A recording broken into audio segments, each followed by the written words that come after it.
Yana bir tongim sababsiz gullar bilan boshlandi. Rahmat, otajon. Bularga sababsiz gullar berishadi. Oxirgi marta men qachon gul olganim esimda-yu. Ha, mana. Bugun men o'zimni shaxsiy mashinamni sotib oldim. Otajonisiz, sizga alohida rahmat qo'llab-quvvatlaganingiz uchun. Kuni bo'yi o'sha blogerlaring kuzatib o'tirasan, bundan ko'ra o'zingni ustingni ishlasang bo'lmaydimi?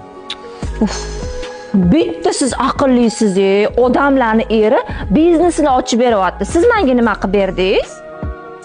Qizlarjonlar, biz yangi uyimizga ko'chib oldik. Remontini qaranglar, qanaqangi asal chiqqan.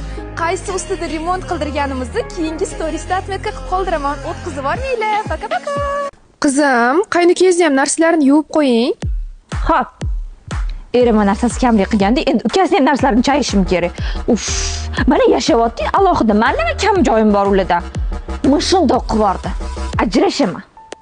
Ona, kuyovingiz jonimga tegib ketdi. Bilasizmi, hech nima menga qilmaydi. Ana blogerlarning hayotini qarang, qanaqa zo'r. Ajrashaman. Oilang juda yaxshi, nolima. Birgalikda hammasiga erishasan. Boshqa bunaqa gapni gapirma. U nimadan o'tganini va seni kelajagida nima kutayotganini bilmaysan. Onam ham to'g'ri aytayotgandirlar. Haqiqatan bilmayman u nimadan o'tganini.